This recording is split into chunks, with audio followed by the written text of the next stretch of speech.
Global బెతేనియా Calvary ministry తరపున ఈ ఉదయకాల సమయం ముందు మరొకసారి మీ అందరితో కూడా కలుసుకొని దేవుని యొక్క ఉన్నతమైన మాటలు ధ్యానించడానికి దేవుడు నాకు ఇచ్చిన మధురమైన అవకాశాన్ని బట్టి దేవునికి ప్రత్యేకమైన వందనాలు తెలియచేస్తున్నాను. ఈరోజు కూడా పరిశుద్ధమైన వేద గ్రంథంలో నుండి మరొక మాటను చదువుకుందామండి. హెబ్రీయులకు రాసిన పత్రిక 12వ అధ్యాయము 11వ వచనాన్ని నేను చదువుతున్నాను. దయచేసి గమనించండి. హెబ్రీయులకు రాసిన పత్రిక 12వ అధ్యాయము 11వ వచనం.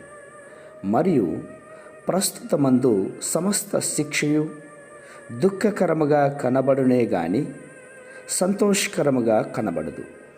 అయినను దానియందు అభ్యాసము కలిగిన వారికి అది నీతియను సమాధానకరమైన ఫలమిచ్చును. దేవునికి స్తోత్రం కలుగునుగాక. ఎంత గొప్ప మాట కదండి.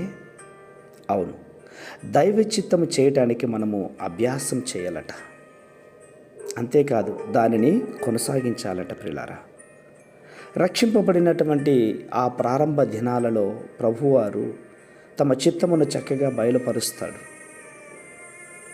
దర్శనాల ద్వారా మనతో మాట్లాడతాడు. మెల్లని స్వరముతో మాట్లాడతాడు. తేటగా ఉన్న మార్గములో నిన్ను నన్ను నడిపిస్తాడు.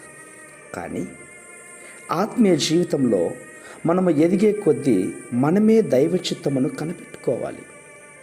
అది అభ్యాసం చేసుకొని ముందుకు సాగాలని దేవుడు ఆశిస్తుంటున్నాడు. ఒక విషయం చెప్పిన, మన పిల్లలు చిన్నపిల్లలుగా ఉన్నప్పుడు ఎక్కువగా ఎత్తుకుంటాం.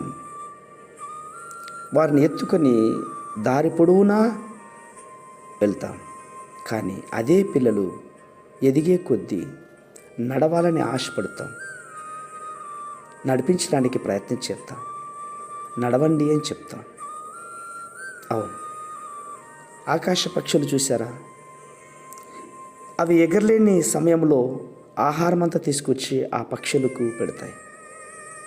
కానీ వాటికి రెక్కలు వచ్చిన తర్వాత అవి ఎగిరి బయటికెళ్ళి అవే సంపాదించుకోవాలని ఆ పక్షి కూడా ఆశపడుతుంది కదా.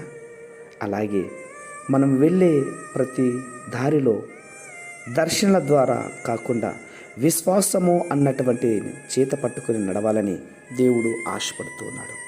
అలాంటి జీవితాన్ని మనందరము కూడా కలిగి ఉందుముగాక.